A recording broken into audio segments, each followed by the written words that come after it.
That pile of dead trees is a blight on this community, Mr. Turner, and it will be gone by Monday, or I'll have it hauled away and bill you for the privilege.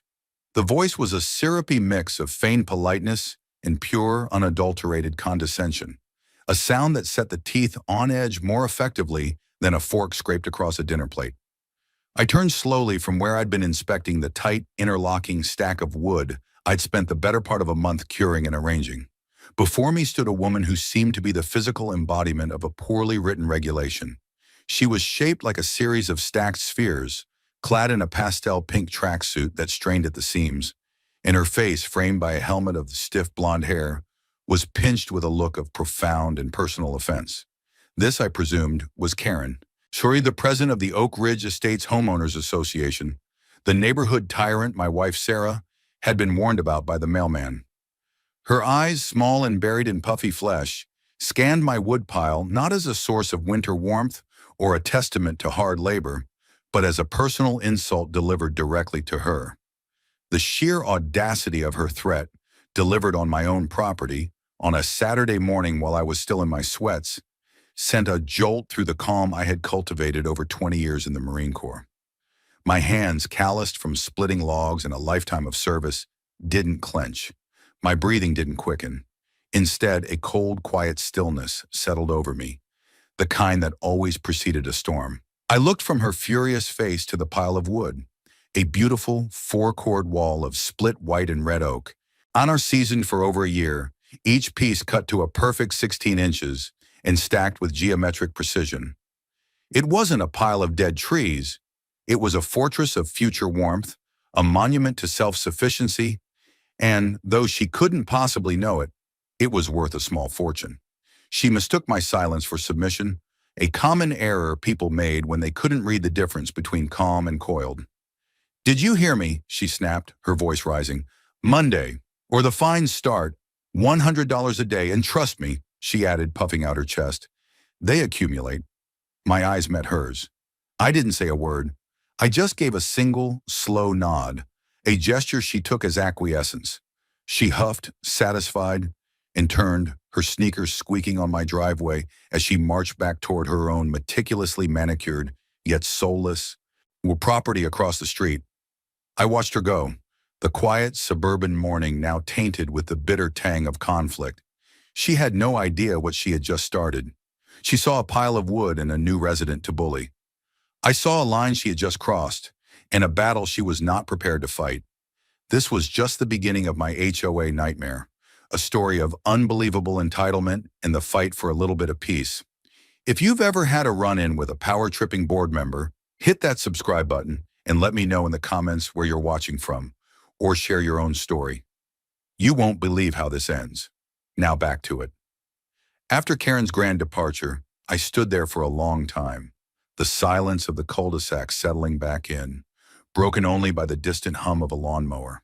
The threat still hung in the air, thick and unpleasant, like the smell of cheap perfume. Sarah came to the back door, a mug of coffee in her hand, her brow furrowed with concern. She'd seen the whole exchange through the kitchen window. "What was that all about?" she asked, her voice quiet. I took a deep breath, the crisp autumn air doing little to clear the sour taste in my mouth. "That was Karen," I said, turning to face her. "She wants the woodpile gone by Monday." Sarah's eyes widened. "Gone? Where are we supposed to put 4 cords of wood? And why?" That was the million-dollar question. We'd moved to Oak Ridge Estates 6 months ago, seeking the exact opposite of this. After 2 decades of deployments, of living in base housing, of moving every 3 years, we'd bought this house, our forever house. It was a modest 2-story colonial on a half-acre lot, backed by a stretch of undeveloped woods. It was supposed to be our sanctuary, the place where I could finally decompress, where the loudest noise would be birdsong, not incoming fire or the bark of a drill instructor. The first thing we noticed were the 2 massive, ancient oak trees in the backyard. They were magnificent, but an arborist we hired delivered bad news. They were diseased, hollowed out by carpenter ants, and posed a serious threat to the house. Taking them down was a non-negotiable safety issue, and it broke our hearts. It also cost us a small fortune. But I believe in finding the good in any situation. Instead of paying even more to have the massive trunks and limbs hauled away, I decided to process them myself. It became my therapy. For weeks, I was out there with a rented log splitter, my chainsaw, and a maul. The physical labor was grounding. The rhythmic thump of the splitter, the sharp scent of fresh-cut oak, the sweat dripping from my brow. It was a way of transforming a loss into a gain.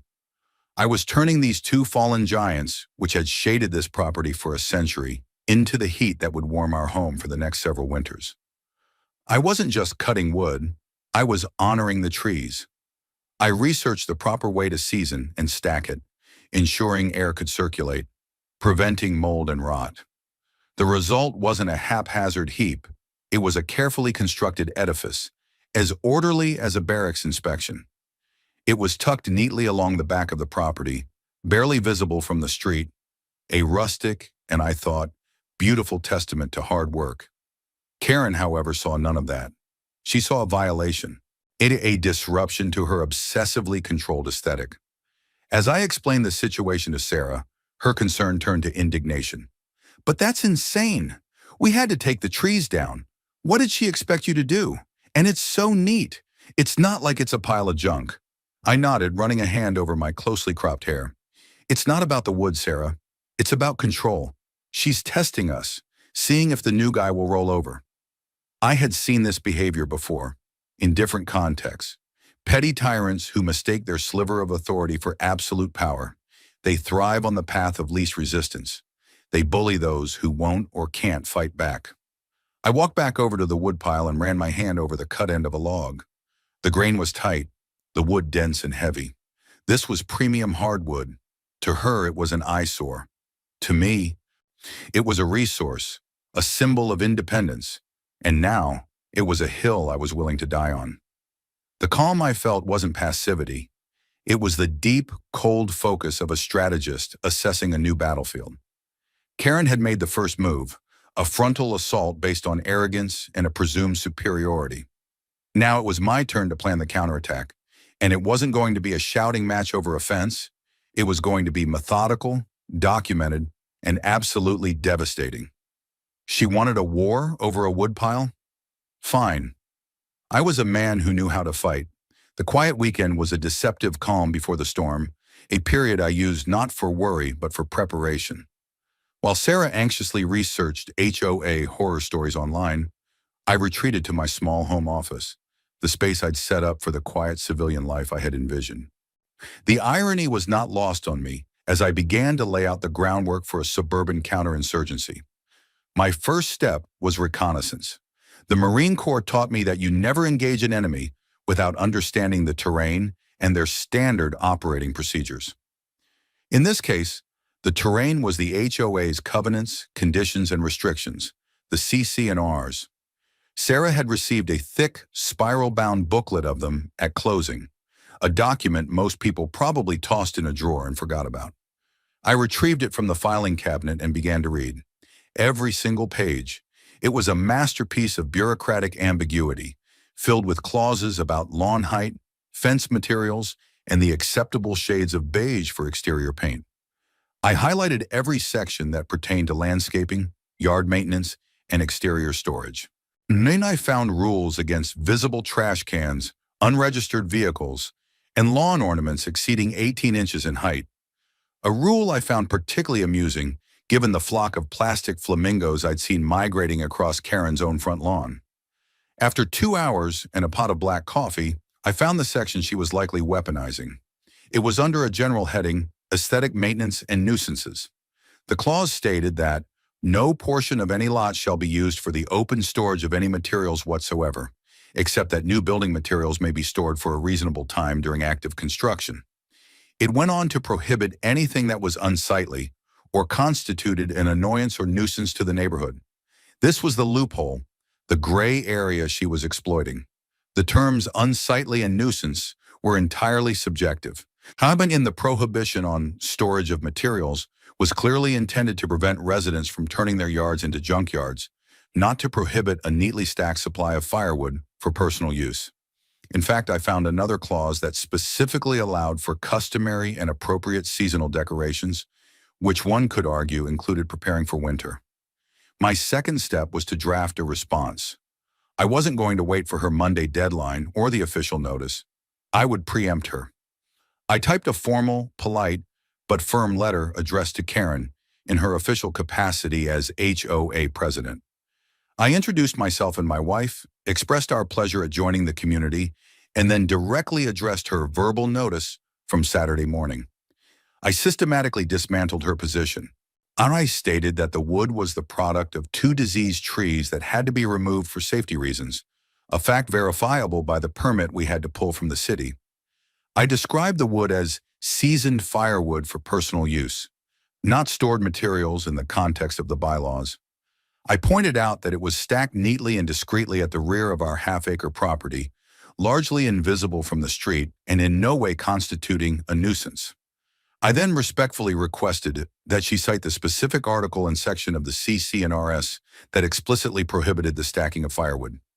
I ended the letter by stating my intent to be a cooperative and responsible member of the community, but also my right to the quiet enjoyment of my property, a right that was being infringed upon by her unsubstantiated threats. I printed the letter. I signed it and made 2 copies. One for my records, one for what I knew would become the Karen file. On Monday morning, true to form, a crisp white envelope was stuck in our mailbox, the official HOA logo printed in the corner. It wasn't a response to my letter, which I hadn't yet delivered. It was the formal violation notice. Violation, unapproved storage of refuse and debris. Woodpile, it read. The fine was exactly what she'd threatened. $100 with an additional $100 for every day the violation remained uncorrected. There was a grainy, poorly angled photo of my woodpile, taken from the street, making it look as menacing as possible. The letter was signed with a flourish by Karen President. The sheer arrogance was breathtaking. She hadn't even waited for her own arbitrary deadline to pass. I felt a flash of hot anger, but I pushed it down, replacing it with cold resolve. This was perfect. She was already overplaying her hand, creating a paper trail of her own aggression. I took my carefully drafted letter, placed it in a new envelope, and walked across the street. I didn't ring the doorbell. Instead, I taped my letter securely to her front door, right in the center, where she couldn't possibly miss it.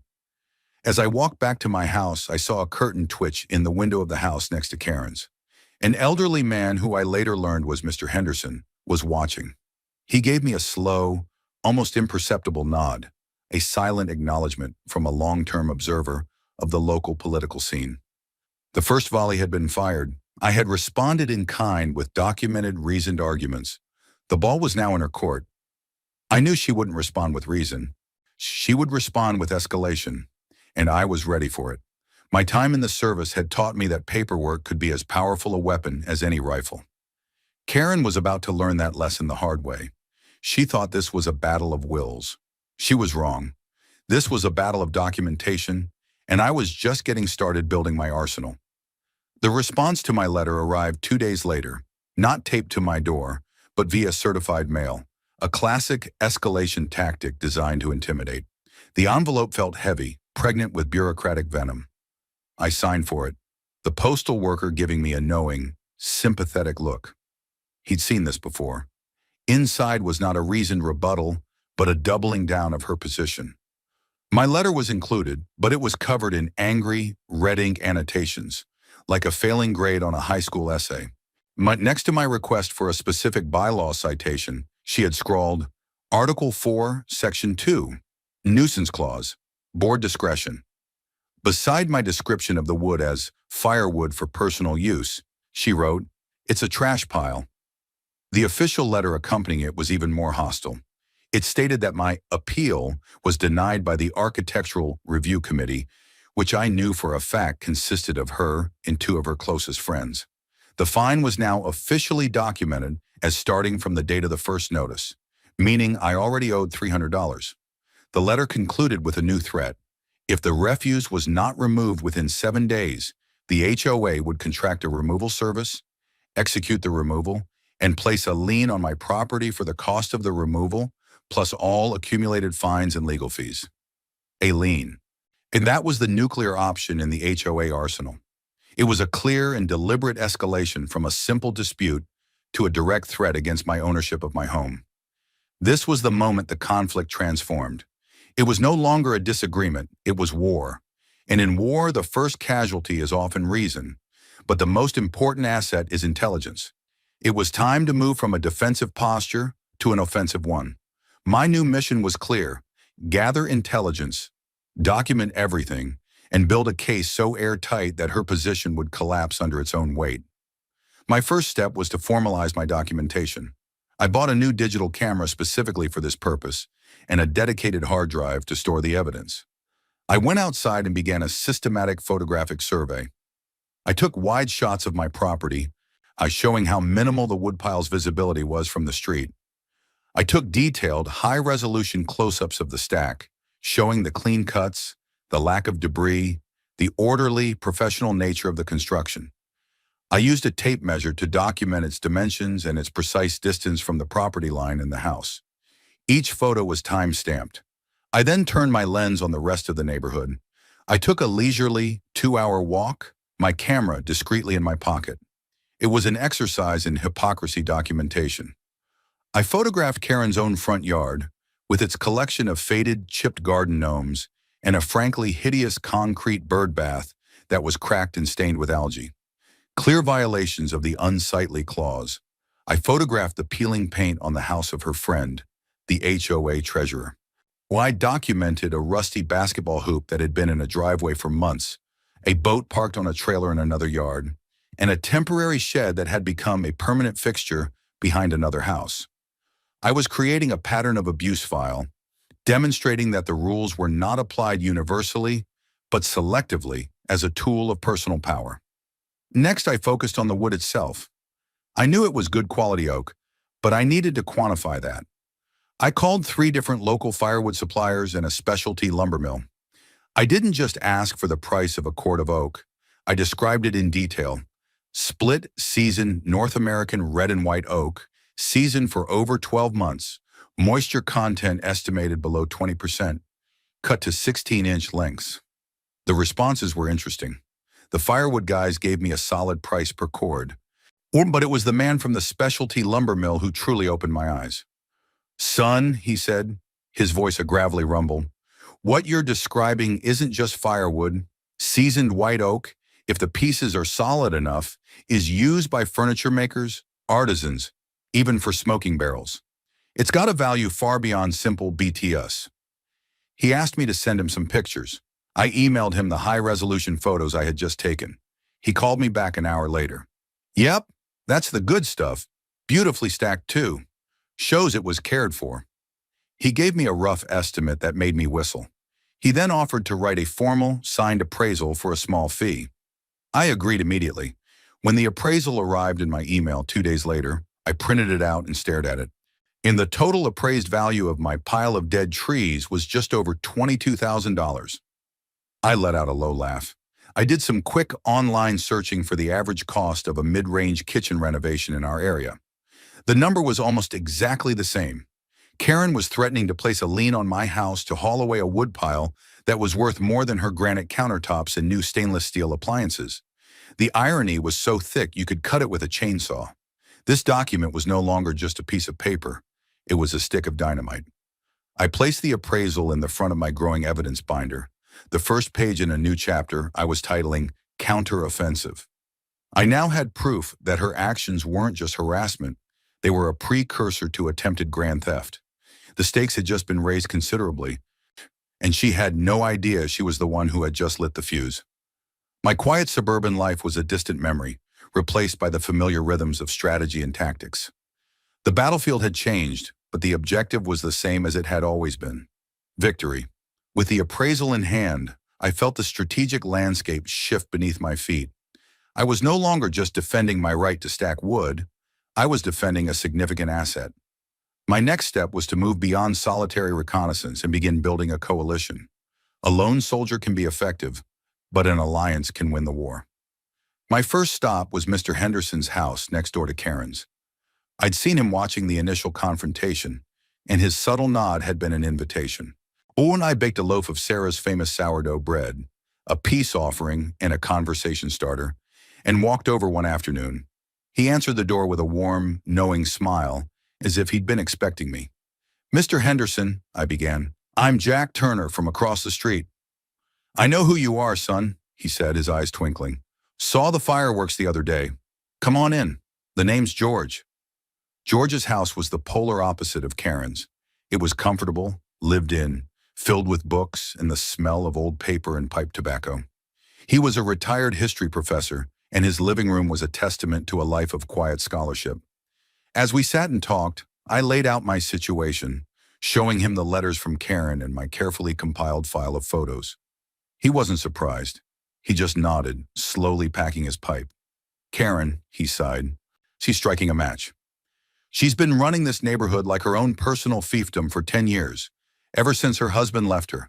It's like the HOA became her substitute for a family to control." He then proceeded to give me a detailed history of Karen's reign of terror, a litany of petty abuses that had cowed the neighborhood into submission. He told me about the young military family she'd hounded for months over the color of their kid's swing set, eventually forcing them to take it down. He told me about the widow she'd fined into oblivion for having a small vegetable garden in her front yard, claiming it violated the manicured lawn aesthetic. Her favorite tactic was selective enforcement. She ignored violations from her friends on the board, while nickel and diming everyone else. "People are afraid of her," George concluded, Mara taking a puff from his pipe. "They're afraid of the fines, the letters, the public shaming at the meetings. So they just pay up and shut up. They don't realize that if they all stood together, she'd have no power at all." His words confirmed my strategic assessment. Karen's power wasn't official. It was psychological. She ruled by dividing and conquering. "Well," I said, my voice firm, "I don't roll over, George, and I don't plan on shutting up." He smiled. "I didn't think you would. You have the look of a man who knows how to stand his ground." He then gave me my next target, the Miller family, 3 doors down. "They're good people," George said. "She went after them last summer because their little girls were drawing with sidewalk chalk on their own driveway. Called it graffiti and fined them $200. I was appalled. "Seen sidewalk chalk?" "Oh yes, Karen has a particular aversion to any sign of spontaneous joy." I thanked George for his time and his wisdom. As I left, he put a hand on my shoulder. "You're doing the right thing, son. If you need a witness or just someone to back you up at a meeting, you know where to find me." The next day, I approached the Millers. Tim and Jessica were in their late 30s, with 2 young daughters. When I introduced myself and explained why I was there, I could see the fear in their eyes. They were hesitant to talk, worried about repercussions. I didn't push. Instead, I changed my approach. I didn't ask them to join me in a fight. I simply offered them information. "I'm not asking you to do anything," I said calmly, "but I'm building a case against this pattern of harassment. I have a feeling you're not the only ones who've been unfairly targeted. All I'm doing right now is collecting stories. Your story is safe with me." I gave them my phone number and told them to think about it. The seed was planted. It took 3 days. Then I got a text from Tim. "Can you talk?" We met at a park outside the neighborhood, a neutral ground. Tim and Jessica recounted the sidewalk chalk incident, their voices a mixture of anger and residual fear. They had paid the fine because they didn't want any more trouble. They showed me the violation notice she had sent them, which they had saved. I photographed it for my file. "We hate it here because of her," Jessica admitted, her voice trembling slightly. "We've thought about moving. It doesn't feel like a community. It feels like a prison camp." "It doesn't have to be that way," I said. "Her power is an illusion. It's built on making people like you feel isolated." By the end of our conversation, they weren't just sharing their story. They were asking how they could help. The first bricks in my wall of alliance were now firmly in place. I had George's historical knowledge and public support, and the Miller's personal testimony of Karen's vindictive cruelty. The whispers were starting. I knew that for every person willing to speak, there were 10 more suffering in silence. My job was to give them a voice. The file on my desk was no longer just about a woodpile. It was a dossier on a decade of petty tyranny, and the case for a revolution was getting stronger every day. Karen thought she was fighting one man. She was about to find out she had taken on an entire community. The time for defense was over. With the appraisal secured, my documentation in order, and the first cracks of a neighborhood alliance forming, it was time to launch a strategic counterattack. A simple response letter was no longer sufficient. Karen's threat of a lien required a legal broadside, something that would not only stop her in her tracks, but also put her and the entire HOA board on notice that they were treading on very dangerous ground. For this, I needed professional help.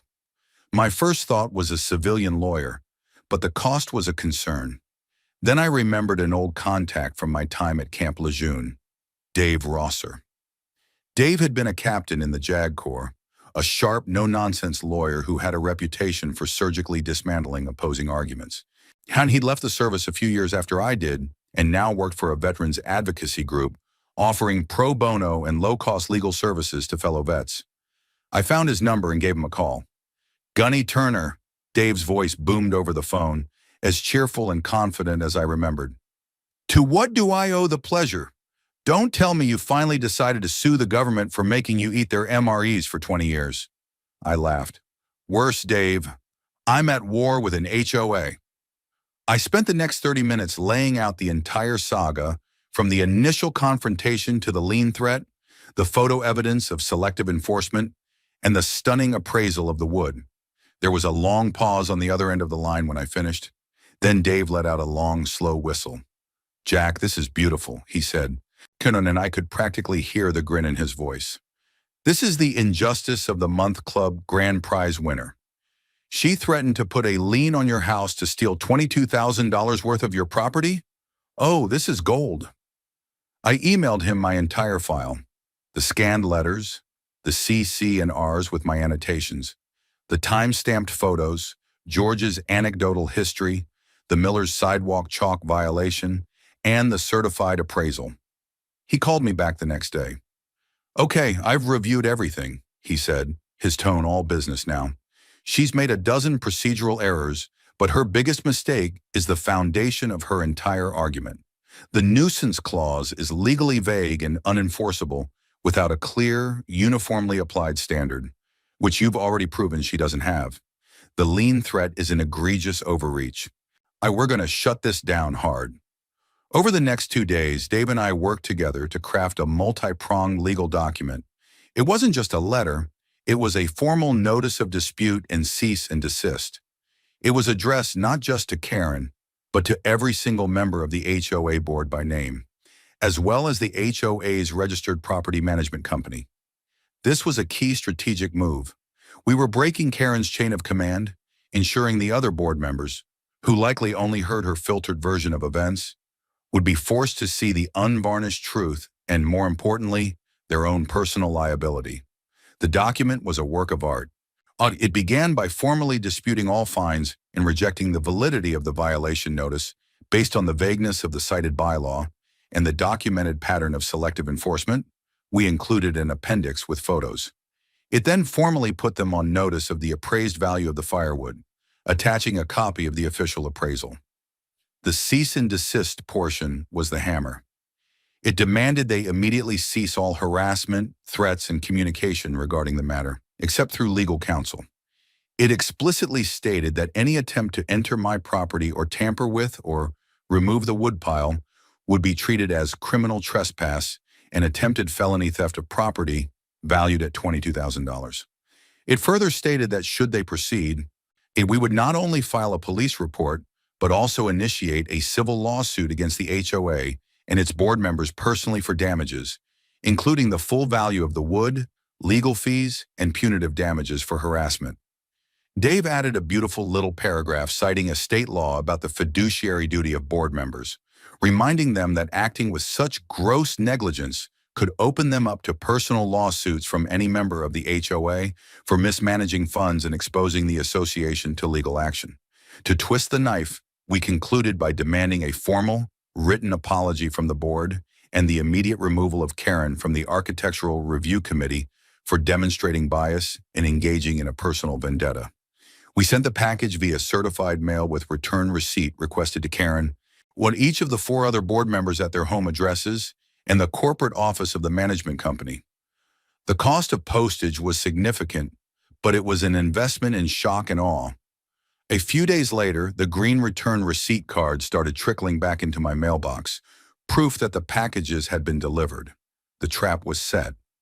I had escalated the conflict from a neighborhood squabble to a formal legal dispute, turning Karen's paperwork weapon back on her with overwhelming force.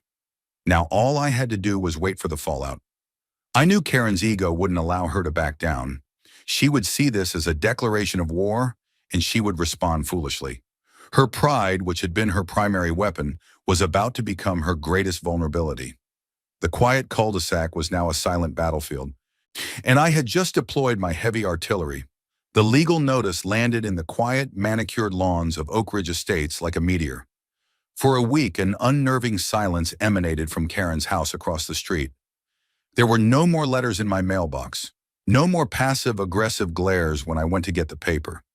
It was the kind of quiet that comes after a distant explosion, when you're waiting for the shockwave to hit. I knew she wasn't contemplating surrender. She was regrouping, her rage simmering. Karen's ego was far too vast to admit a mistake, especially one that had been so publicly and legally thrown back in her face. Her only move, as I predicted to Dave, would be to escalate. Her weapon of choice was public shaming. A week and a half after our legal salvo, a new notice appeared on the community bulletin board and was emailed to every resident. Urgent, special HOA, meeting called. The subject was community standards and member compliance. The agenda included a single ominous item, review of ongoing violation at Lot 42 and potential community legal exposure. Lot 42 was my address. She was taking it public. She was going to put me on trial in front of the entire neighborhood. Dave called me the minute he saw the email, which I had forwarded to him. "This is it," he said, a hint of excitement in his voice. "This is the classic blunder of the arrogant. She's creating a public forum where we can present our evidence to everyone at once. She thinks she can control the narrative and shame you into submission. She's handing us the perfect stage." I wasn't nervous. I was prepared. My time in the Marines had included countless hours of giving briefings, presenting information under pressure, and speaking to hostile audiences. A suburban HOA meeting was small potatoes compared to briefing a general before a major operation. Sarah, however, was terrified. "Jack, they're all going to be on her side," she said, her hands twisting a dish towel in the kitchen. "They're all her friends, or they're scared of her. They'll boo us out of there." I put my hands on her shoulders. "They're not all on her side. They're just isolated. We're not going in there to have an argument. We're going in there to present facts, calmly, methodically. We have the truth, we have the evidence, and we have the law on our side. All you have to do is sit next to me and look confident." The night of the meeting, the community clubhouse was packed. The air was thick with tension and the scent of stale coffee. Karen and the other 4 board members sat at a long table at the front, looking grim. Karen, dressed in a severe navy blue pantsuit that made her look like a warden, shot me a look of pure venom as Sarah and I took our seats in the front row. George Henderson sat directly behind us, giving me a solid pat on the shoulder. A few rows back, I saw Tim and Jessica Miller, looking pale but determined. Karen banged a gavel on the table, a bit of theatrical overkill that drew a few snickers. She opened the meeting with a long, rambling preamble about the importance of property values and maintaining the character of the community. Then she launched into her attack. "As you all know," she began, her voice dripping with manufactured solemnity, "we have a situation with a new resident, Mr. Turner, who has refused to comply with our community standards." She proceeded to paint me as a defiant, uncooperative troublemaker. She described my woodpile as a massive, unsightly heap of rotting debris that was attracting vermin and lowering property values. She held up the first violation notice. Mr. Turner was given a simple, polite request to clean up his yard. His response, she said, her voice filled with outrage as she held up our legal notice, was to threaten the board with a frivolous lawsuit. She didn't mention the value of the wood. She didn't mention that we were responding to her lien threat. She presented a carefully curated, wildly distorted version of events, designed to make her the victim and me the aggressor. The room was quiet, most people looking uncomfortable. Some of her cronies nodded along in agreement, but many others just stared at their laps. When she finished her tirade, she looked directly at me. The board has decided that if Mr. Turner does not give us a firm commitment tonight to have the refuse pile removed within 48 hours, we will have no choice but to proceed with the lien and removal at the homeowner's expense. She crossed her arms, a smug, triumphant look on her face. She thought she had me cornered. I stood up slowly. I wasn't carrying a binder or a stack of papers. I had a single USB drive in my hand. "Thank you, Karen," I said, my voice calm and even, carrying easily through the silent room. "I appreciate you giving me the opportunity to clarify a few things for our neighbors." I walked to the front of the room, where a projector and screen were set up for presentations. I inserted the USB drive into the laptop. "If you don't mind, Mike," I said, not waiting for an answer, "I've prepared a short presentation to ensure everyone has all the facts, not just a carefully selected portion of them." Karen's face went from smug to thunderous. She started to object, but one of the other board members, a man named Arthur, put a hand on her arm. "Let him speak, Karen. He has a right to be heard." Her public forum was already slipping from her control. The first image flashed on the screen, and a collective gasp went through the room. The showdown had begun. The first slide was a stunning, high-definition photograph of my woodpile, taken on a bright, sunny day. It wasn't the grainy, distorted image Karen had used. This was a clear, artful shot, showing the precise, interlocking stack, the clean, uniform cuts of the wood, and the tidy, debris-free ground around it. It looked less like a pile of refuse and more like a rustic sculpture. "This," I began, my voice steady and measured, "is the unsightly heap of rotting debris in question. As you can see, it is neatly and professionally stacked. This is seasoned oak firewood, the product of 2 diseased trees we had to remove from our property for safety reasons at considerable expense." I clicked to the next slide. It was a side-by-side comparison. On the left was my woodpile. On the right was a photo I had taken of Karen's own front yard, featuring her menagerie of chipped, faded garden gnomes and the cracked, algae-stained bird bath.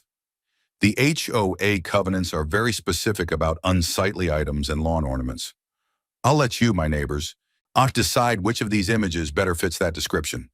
A murmur went through the crowd. A few people chuckled. Karen's face was turning a blotchy shade of red. I didn't pause. Click. The next slide showed a series of photos: the peeling paint on the treasurer's house, the rusty basketball hoop, the illegally parked boat. Our HOA president has asserted that she is simply enforcing the rules to protect our property values. However, my documentation shows a clear pattern of selective enforcement. These documented violations, all belonging to board members or their friends, have been ignored for months, even years. Yet my firewood, which has been on my property for less than 2 months, has been deemed an emergency. The murmurs grew louder. People were starting to exchange glances, nodding in recognition. They had all seen these things, but had never seen them presented together as evidence of hypocrisy. I moved to the next phase of my briefing. Karen has also accused me of being uncooperative. Let's look at the timeline of communication. I put up slides showing the dates and content of each letter. First, her initial verbal threat. Then, the formal violation notice she sent before her own deadline had even passed. Then, the polite, formal letter I had taped to her door, respectfully asking for clarification. This was my attempt at a reasonable neighborly discussion, I explained. Her response, click, was this. The next slide showed the letter with her angry, red ink scribbles and the official denial of my appeal. And most significantly, I said, my voice dropping for emphasis, it included a threat to place a lien on my home. A lien, for those who don't know, is a legal claim against a property. It is a tool used for serious debts, not for a subjective disagreement over aesthetics. It is a direct threat to my family's financial security and the ownership of our home. The room was dead silent now. I had their complete attention. It was only after being threatened with a lien that I consulted an attorney. Any responsible homeowner would do the same. I let that sink in for a moment before delivering the finishing blow. Now let's talk about what Karen is threatening to haul away and destroy. She refers to it as refuse and debris. This is where the story gets interesting. Click. The next slide was a single large number in the center of the screen, $22,000. This, I announced, What is the formally appraised value of my woodpile? I have the certified appraisal right here. I held up the document. It's not just firewood. It is over 4 cords of premium, seasoned white and red oak, a valuable commodity for artisans and specialty suppliers. Karen's threat was not just to remove an eyesore. It was a threat to oversee the destruction and disposal of a private asset worth more than the average kitchen renovation. A collective gasp rippled through the clubhouse. People were turning in their seats to stare at Karen, whose face had gone from red to a pasty, sickly white. She looked like she had been punched in the gut. So, to summarize, I said, turning to face the audience directly, I am not a troublemaker. I am a new homeowner who was targeted by a biased and vindictive HOA president. So I was subjected to selective enforcement, threatened with a lien on my home, and my personal property, valued at over $20,000, was slated for destruction over a subjective, vaguely worded nuisance clause. The legal notice I sent was not a frivolous lawsuit threat. It was a necessary and legal act of self-defense. I paused, then looked toward the back of the room. And I know I'm not the only one. I nodded toward the Millers. Tim, Jessica, would you be willing to share your experience with the board regarding your children's sidewalk chalk? Tim stood up, his voice shaking but clear. She fined us $200. She called our daughter's drawings graffiti. We were afraid to fight it. Then George Henderson stood up. I've lived here for 30 years. I can tell you about the family she forced to remove a swing set because she didn't like the color. I can tell you about the widow she harassed over a vegetable patch. Suddenly, another hand went up. A woman I didn't know stood and said, she made me rip out a rose bush my deceased husband planted because it was 2 inches over the property line. Another hand, and another. The dam had broken. For the next 15 minutes, a succession of residents stood up and aired their grievances. Years of pent-up frustration and fear pouring out. The meeting had transformed from my trial into Karen's. She sat there stunned and silent, as her decade of petty tyranny was laid bare for everyone to see. The other board members looked horrified. They were staring at Karen not as their leader, but as a massive legal and financial liability. I had walked into that room as the accused. I was walking out as the leader of a revolution. The atmosphere in the clubhouse had undergone a complete phase shift. The initial tension had given way to a current of shared outrage, a communal sense of empowerment that was palpable. The 4 other board members were in a state of shock, their faces a mixture of pale horror and dawning fury. They were looking at Karen as if seeing her for the first time, not as the forceful president who got things done, but as a rogue agent who had exposed them all to catastrophic legal risk. Arthur, the board member who had insisted I be allowed to speak, was the first to break the stunned silence after the last resident had shared their story. He cleared his throat, his voice trembling with barely suppressed rage. He didn't look at the audience. He looked directly at Karen. Karen, he said, his voice low and dangerous, is this true? Did you threaten these people? Did you know the value of that wood when you threatened to have it hauled away like trash? Karen, who had been shrinking in her chair, seemed to find a last reserve of blustering indignation. I was enforcing the bylaws, she screeched, her voice cracking. I was protecting our property values. This is a personal attack. He twisted everything. Did you get a competing appraisal? Another board member, a woman named Carol, asked sharply. Did you consult legal counsel before threatening a lien? Did you inform any of us that the dispute involved an asset of this value? It's a woodpile, Karen shrieked, devolving from a bureaucrat into a petulant child. It's junk. He's lying. I have the certified appraisal right here, I said calmly, holding up the document again. I'd be happy to provide copies to the board, and my attorney, a former JAG officer, would be happy to walk you through the legal ramifications of what you were about to do. The mention of a JAG officer seemed to land with particular weight. These were suburbanites who understood the world through rules and consequences, and they were suddenly staring into a legal abyss. The board meeting devolved into a chaotic, whispered conference among the 4 other members. They huddled together, pointedly excluding Karen, who sat isolated at the end of the table, her face a mask of disbelief and fury. She had lost control of the room, of the narrative, and of her own board. After a few minutes of frantic discussion, Arthur stood up again. "This meeting is adjourned," he announced, his voice strained. "The board will be holding an emergency executive session to review the information presented here tonight. Mr. Turner, all fines against you are suspended pending this review. We will be in touch." It was a full-scale retreat. As people began to file out, they walked past me with nods of respect, pats on the shoulder, and whispered words of thank you. George, Tim, and Jessica waited for me by the door. "You did it, son," George said, clapping me on the back with surprising force. "You gave them their courage back." But I knew it wasn't over. I had won the public battle, but Karen was a cornered animal now. Her public power base had been obliterated, her authority shattered. All she had left was pure, vindictive rage. A person like that doesn't just accept defeat, when they lash out. I spent the next 2 days in a state of heightened alert. I installed 2 high-definition security cameras, one covering my driveway and the front of the house, the other aimed directly at the woodpile. I made sure their motion-activated recording and night vision capabilities were working perfectly. Dave agreed it was a prudent measure. "She's going to do something stupid," he warned over the phone. "Her ego can't handle a public humiliation like that. She's lost her official power, so she'll resort to unofficial means. Watch your back." The call came at 5:30 on a Friday morning. It was George. His voice was a harsh whisper.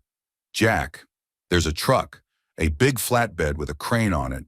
It just pulled up in front of your house." I was already out of bed, pulling on jeans and boots. "I see it, George. Call the police. Tell them there's an active attempt to commit felony theft at my address. I'll handle things here until they arrive." I looked at the monitor connected to my security cameras. The image was crystal clear, even in the pre-dawn gloom. A battered-looking flatbed truck was parked on the street, and 2 rough-looking men were getting out, looking at my driveway. And then a second car pulled up behind the truck. Karen's Lexus. She got out, wrapped in a trench coat, her face grim and set. She pointed a finger toward my woodpile, giving instructions to the 2 men. This was it, her final, desperate, and monumentally stupid move. She was so blinded by her need for revenge that she was personally overseeing a criminal act, directly violating a legal cease and desist order. Sarah was awake now, watching the monitor with wide, fearful eyes. "It was stay inside and lock the doors," I said, my voice calm and low. "Keep an eye on the monitor. The police are on their way." I walked to the front door, not with anger, but with the cold, focused clarity of a man whose enemy had just walked willingly into a perfectly laid trap. I took a deep breath, opened the door, and stepped out into the cold morning air to greet them. The final confrontation was about to begin. The air was cold and damp, the gray light of dawn just beginning to silhouette the trees. The headlights of the flatbed truck cut through the gloom, illuminating the front of my house in a harsh glare. The 2 workers, burly men in greasy work clothes, were unchaining a large hydraulic grapple claw attached to the truck's crane. They were moving with a kind of sluggish purpose, clearly not thrilled about a pre-dawn job. Karen stood on the sidewalk, arms crossed, directing them with sharp, angry gestures. She hadn't seen me yet. I walked calmly down my driveway, my boots crunching on the gravel. I stopped about 20 feet from the men, well within the clear view of my primary security camera. "Good morning," I said, my voice carrying easily in the quiet air. The 2 men stopped what they were doing and looked at me startled. Karen spun around, her face a mask of shock that quickly curdled into rage. "What are you doing?" she spat. "Get back in your house. This doesn't concern you. We are here on official HOA business to remove this hazard." I ignored her and addressed the 2 workers directly. I kept my tone polite and informational, as if I were giving a safety briefing. "Gentlemen," I said, "I need to inform you of a few things before you proceed. First, you are on private property. Second, the wood you are about to attempt to remove is not refuse. It is a private asset with a certified appraisal value of $22,000. I held up a laminated copy of the appraisal. The men exchanged a nervous glance. The one with a tattoo of a spiderweb on his neck squinted at the paper. "What?" he grunted. "This is just a firewood job?" "No, sir," I continued, my voice level. "This is a legal dispute. Your employer," I nodded toward Karen, "has been served with a legal cease and desist order, which explicitly forbids her from entering this property or tampering with this asset. A copy of that order has been filed with the local police department. If you attach that claw to my property, you will not be hauling firewood. You will be committing felony grand theft and destruction of property, and I will press charges against you personally as well as your company." The men froze. Their expressions shifted from bored indifference to alarm. This was way above their pay grade. They looked from me to Karen, confusion and anxiety on their faces. "He's lying," Karen shrieked, her voice shrill and desperate. "I am the president of the Homeowners Association. I have the authority. I will pay you double. Just get it done." She was unraveling, her command presence melting away into a frantic, public bribe. Just then, the beautiful, unmistakable strobing of red and blue lights washed over the scene. A police cruiser turned into the cul-de-sac and pulled up behind Karen's Lexus, blocking her in. A second cruiser followed moments later. Two officers got out, their expressions serious. They had clearly been briefed by George. One officer approached me, while the other walked toward Karen and the two workers. "Sir, are you Mr. Turner?" the first officer asked. "Yes, officer," I said. "I'm the one who called." "Can you tell me what's going on here?" Before I could answer, Karen rushed toward the officer, her voice a torrent of frantic justification. "Officer, thank goodness you're here. This man is interfering with official HOA business. He's a troublemaker. I have a work order to remove this dangerous, rotting pile of trash." The officer held up a hand, stopping her tirade. "Ma'am, we received a call about an attempted theft in progress, and we were also informed that a cease and desist order was on file regarding this property." I handed the officer my file. "Everything you need is in here, officer. The cease and desist, the certified mail receipts proving it was delivered to her, and the rest of the board, the property appraisal, and the violation notices she's been sending." While the first officer reviewed my documents, the second officer was getting the story from the two workers, who looked like they wanted to be anywhere else on earth. "She just told us it was a junk removal," one of them said, pointing at Karen. "She said it was all paid for and cleared. We didn't know nothing about no $20,000 wood." The scene was surreal. The flashing police lights, the massive truck with its menacing claw, the neighbors who were now starting to emerge from their houses in robes and slippers, their cell phones out and recording. George was on his porch, watching with a grimly satisfied look. The Millers were standing on their lawn, Jessica holding her phone up high. Karen was a cornered animal. She saw the officers looking at my paperwork, she saw the workers backing away from her, and she saw the audience of her neighbors. And she snapped. "You!" she screamed, pointing a trembling finger at me. "You think you're so smart with your lawyer and your fancy papers? I run this neighborhood. Me. I will not be humiliated by you. I will see you ruined. I will lien your house. I will fine you into bankruptcy. I will—" Her rant was a glorious, self-immolating spectacle of pure, undiluted entitlement, and it was all being captured from at least 5 different angles, including the crystal-clear, audio-enabled feed from my security camera. The second officer stepped toward her. "Ma'am, you need to calm down." "Don't you tell me to calm down," she shrieked, getting right in his face. "I am the victim here." The officer's expression hardened. "Ma'am, you are currently interfering with a police investigation. You've been accused of attempting to violate a legal order. I suggest you get in your car and leave before you're also charged with obstruction." Defeated, sputtering, and utterly humiliated, Karen finally fell silent. She shot one last look of pure hatred at me, then stormed to her Lexus. The officers instructed the truck driver to pack up his equipment and leave the premises immediately, warning him that if he returned, his truck would be impounded. As the flatbed rumbled away and Karen peeled out of the cul-de-sac, the rising sun broke over the treetops. The police took a final statement from me, gave me a case number, and assured me they would be filing a full report. The immediate threat was over. Karen had not only failed to remove the woodpile, but she had also publicly and spectacularly self-destructed, providing me with irrefutable video-recorded evidence of her malice and criminal intent. The war was over. All that was left was to collect the spoils. The aftermath of Karen's pre-dawn meltdown was swift and decisive. By lunchtime that same Friday, the videos of her unhinged tirade were circulating through the neighborhood's email chains and private social media groups like wildfire. The footage from my security camera was particularly damning. The audio was crisp, capturing every shrieked threat and frantic bribe. The sight of her screaming at a police officer was the final, brutal nail in the coffin of her authority. That afternoon, I received a call from Arthur, the board member who had seemed most appalled at the meeting. His voice was grave and deeply apologetic. "Mr. Turner, Jack," he began, "on behalf of the board, or at least the sane members of it, I am profoundly sorry. We had no idea she would go this far. We have seen the videos. We have reviewed the police report. This is unacceptable." He informed me that the remaining 4 board members had held another emergency executive session, as they had voted unanimously to invoke a rarely used clause in the HOA bylaws for gross misconduct and actions exposing the association to severe legal and financial jeopardy.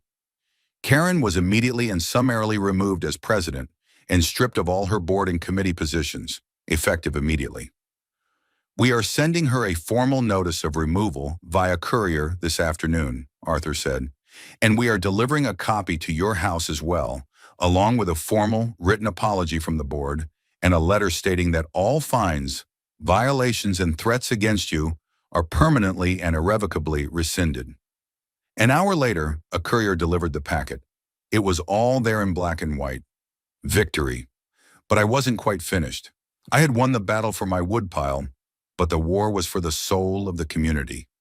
And Karen still lived across the street. The next Monday, Dave filed a civil lawsuit on my behalf. It wasn't against the HOA. They had acted swiftly to correct the problem. The lawsuit was against Karen personally. We sued for harassment, intentional infliction of emotional distress, and attempted conversion of private property. We attached the police report, the video evidence, and the sworn affidavits from the Millers and George Henderson. We weren't asking for a ridiculous sum of money. We were asking for our legal fees to be covered, a modest amount for damages, and one very specific condition for settlement: a court-enforced injunction preventing her from ever holding a position on any HOA board again, and a binding agreement that she would sell her house and move out of the neighborhood within 6 months. It was an aggressive move, but a necessary one. As long as she was there, her presence would be a toxic reminder, a source of fear for the neighbors she had terrorized. Her lawyer, seeing the mountain of evidence against her, advised her to settle almost immediately. She fought the move-out clause, but when Dave made it clear we were happy to proceed to a public trial and discovery, where her years of petty abuses would be entered into the public record, she capitulated. Faced with total ruin, she chose exile. 3 months later, a for sale sign went up on her lawn. The day the moving truck came to pack her things was a quiet day of celebration in the neighborhood. No one gloated publicly, but there was a palpable sense of relief, of a long, dark storm finally passing. With Karen gone, the community began to heal. Arthur was elected the new HOA president, and his first act was to call a community-wide meeting not to enforce rules, but to rewrite them. The vague, subjective clauses were clarified. A transparent process for dispute resolution was established. The Architectural Review Committee was disbanded and replaced with a more collaborative community improvement group. People started talking to each other again. The Miller's daughters drew a massive, beautiful chalk mural on their driveway, and instead of a fine, they got a round of applause at the next neighborhood barbecue. My woodpile, the catalyst for the entire conflict, became something of a local landmark. People would walk by and give it a respectful nod. It was no longer just a source of heat for my home. It was a symbol of standing up to a bully, a monument to the principle that a person's home is their sanctuary. A perfect piece of irony came about a year later. I was contacted by a local artist, a man who crafted high-end, rustic furniture. He had heard the story of the woodpile through the grapevine. He came and looked at the seasoned oak, his eyes wide with admiration. He made me an offer for about a third of the wood, the choicest cuts of white oak. The price he paid covered not only the cost of taking the original trees down, but all the legal fees Dave had incurred, with enough left over for a nice vacation for me and Sarah. That winter, we had our first big bonfire in the backyard. We used some of the less valuable logs from the pile. George was there, puffing on his pipe. The Millers were there. their daughters roasting marshmallows. Arthur and several other neighbors came by. We sat around the crackling fire, the warmth pushing back the cold night, and the air was filled with laughter and easy conversation. I looked at the flames, at the faces of my wife and my new friends illuminated by the glow, and I felt a profound sense of peace. I had gone to war not because I wanted to, but because a line had been crossed. I had fought not with anger, but with discipline and strategy. And in the end, I had won more than just the right to keep a woodpile. I had won back a community. The peace and quiet I had sought when I left the service had been elusive, but I found it here in my own backyard, earned not on a foreign battlefield, but in a fight for the simple dignity of home.